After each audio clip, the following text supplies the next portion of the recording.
Today on Transitional News, the battle of the two PMs and maneuvering in midstream. In midstream. Stay tuned.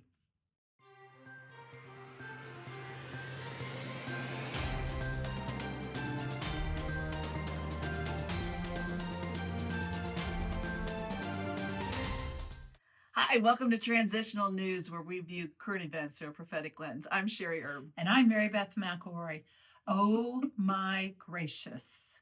There is so much happening around the world. But do you know that last night, this is when we're recording, but last night, the Tampa Bays were playing the New York Yankees.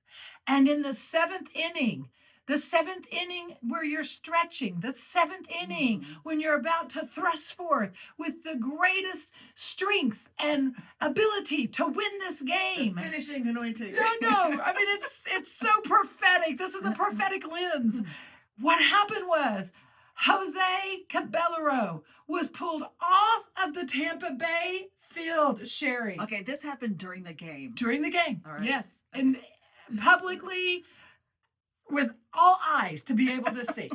He was pulled off because he was suddenly transferred to the New York Yankees in this mid-season trading period. Sherry Erb. That's so prophetic. What do you see? So can you imagine? I mean, how many of you guys who watch baseball have ever seen this, where literally in the middle of a game, Never before. in the middle of a game, Yeah. one player moves from one dugout Yep. to the next dugout and yep. literally changes teams midstream of the game. Yeah, it happened. It happened. He had to go over to the dugout. He had to hug his players, and he had to change his jersey and go over to the team. Well, as I was looking, Sherry, in scripture this morning, I thought, how is this a prophetic lens? Well, in Acts chapter 2, set apart for me, Barnabas and Saul, for the works which I have called them. This happened while they were already ministering. Yeah. They were already in ministry. They were already in the game. Yeah, they're already in the game. And then Elisha is plowing in 1 Kings 19 when Elijah throws his mantle on Elisha. That is the sign of a new assignment. Mm-hmm. Nothing's wrong. It's just, it's a new moment. It's a new time. It's a new assignment. So we often know that God can direct us like immediately, suddenly, even when we're in the middle of something. Beloved, this is the time we're in. Where does the kingdom of heaven have need of you? It can be a suddenly. Are we in the seventh inning? Are we in this stretch? I think we are. I think so too. I think we are. I think we're in this last portion, right? We can just see times in general, like all the nations and the stuff happening, let alone what's happening in our own lives that's affecting us. Yeah. And we feel unstable, right? Because all of a sudden you're like, whoa, wait a minute.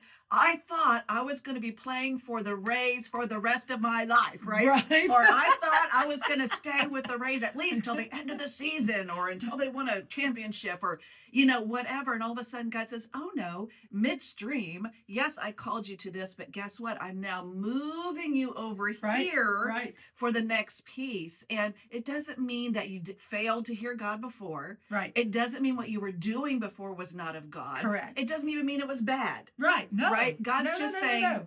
I have need of you here. So let me move you here. There was some lines that you had that were so good about this. It wasn't about... It says, sometimes the shift is not about which side wins, but about being positioned where God's strategy is unfolding. Yeah. Because in Joshua 5, if you go read Joshua 5, 13 through 15, it's like, and whose side are you on, God? And he says, neither. I'm on neither side. I'm on both sides. Oh, if we could just look through a prophetic lens.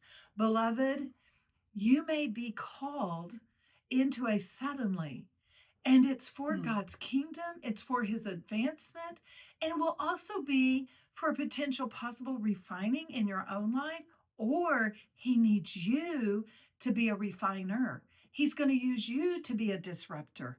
He's going to use your gifts, your talents, your excellency, even your humor. It could be all kinds of dimensions. Let's be ready to shift. Yeah. And being a disruptor is not really fun. You think it might be fun. I've been there. It is not, right? Rules suddenly start getting made because God put you in places, and you're, So and true. so you just need So to know. true. But it's like anything else, right? Hebrews tells us that God is the same yesterday, today, and forever. The world that we live in is constantly changing, right? The earth is constantly changing. Our bodies are constantly changing. What's happening in our dimension is always changing. It's a part of where we live right now. But God himself never changes. That's what allows us to stay solid. Right? That's what keeps it allows our feet to have something solid on, because he's not. He's the same yesterday, today, and forever. Hebrews tells us that. And not only that, Revelation tells us that, the book of Psalms tells us that, and many other books within the Bible talks about God's steadiness. He never changes. So that allows us to be able to be in this dimension of change. Right. We live in change all the time. Change. And even though our brains sometimes may feel overwhelmed, like, oh God, I can't handle it anymore, we can literally go to somebody. There's somebody with us 24/7. And especially if you're serving the Lord, he never leaves you. Right. He never forsakes you. He never changes. He is the same in the midst of the change. I love it. So let's wrap that portion up, Sherry. Get ready for a sudden divine transfer. Get ready for a public confirmation. Wow. Get ready for a completion and a new start. And get ready to walk when God says go. Yeah. I love it. Yeah. I love it. Do we want to go to another one? Yes, let's do that. Let's do one more. She's doing that. Excuse me, my voice is getting all yucky, but. Oh, it's all good. No. It makes me think too, our current administration that we've got in the United States, we have two parties in America, typically, even though there's 4 different parties, but only 2 that typically tend to have power, political power. And the current administration, right, is one particular party right now. But it's been interesting how the leaders in this party have been willing to pull leaders from the other party, the opposing party, because they had the same goal. Right. So just as with this baseball player, both teams have the same goal. What's that? To win all the way through so that you can eventually go to the World Series and that you can eventually be, crowned champions. Right. Yeah. Right. I mean, that's the goal for both of them. Right. So they know that by pulling one player from one team into another, it's not like that player doesn't understand what the worldview is or what the goal is. And so even in our current administration, they say, you've got the skill set, and I see that you have a worldview that's similar to mine. Let me pull you in. So it doesn't matter what side that you're on, if you can have that same target. Yeah, right. And that's vital. And for us who are believers to know we're sent by God. Yes. We are being sent. We are on assignment. Always on assignment. And of course, my personality is, and have fun too. Don't forget to have fun. Okay, here's a headline, Sherry. Okay, you ready? You ready? The Battle of Two Pams. PAM''S. President Trump's move to declare DC emergency. Oh my goodness. Who are the 2 Pams? We've got Pam Bondi, who's the Attorney General, and then we've got the Police Chief of DC, who is a Pamela Smith. We've got 2 Pams. And so we've got 2 leaders in the same arena with different mandates. And that is truly the truth. Okay, I'm going to look through it through a prophetic lens. In 2 Samuel 3-5, we've got Saul's house and David's house. And both of them are completing the leadership until God's chosen authority will be established. Oh my gracious. So what are we looking at here? If we're looking at DC, Sherry, we have these competing voices for authority. And here's what I wrote down, that there's a testing of the people's discernment and a shaking that reveals whose authority aligns with divine authority. Wow. This is major. And I have one more thing to say. I'm going to turn it over to Sherry. The other thing that I want to say is that as we're looking at this, as we're seeing that Washington, D.C. is the seat of our nation, look at this through a prophetic lens. As goes the leaders, so do the people, so do the cities, so do the states. There is a new order being commanded. And that's how God works. He's a God of order. And there are principles. And in the principles, he doesn't shift or change off the principles. So I'm not saying this is like Trump is doing all the things exactly right, et cetera, but he is setting an order. He is setting an order that's going to affect DC, it's going to affect us, and there's going to be a new order in all of our cities. Okay, Sherry, go. Go. Okay, so this is like not even spiritual or prophetic. Maybe I could probably make it prophetic. But when she was talking about how, the battle of the two Pams, I immediately thought about, I think it still exists. There used to be this spray stuff for nonstick for cooking. I use it. Called Pam, spraying Pam. Have you not cooked in a while, Sherry? Come on. Yeah, it's been a little while. And that immediately made me think of that, and I started laughing. And then I thought, okay, how does prophetically, can I twist this somehow and make it prophetic? I have a Pam olive oil, and I have a Pam, I don't know, Crisco oil, or just a normal price, right? Canola oil. Yeah, I've got 2 Pams in my cabinet. The spray of 2 Pams. Anyway, but what does that do, right? It begins to cause things to not stick that have stuck before. So good. And DC itself, the capital itself, has been in a stuck place.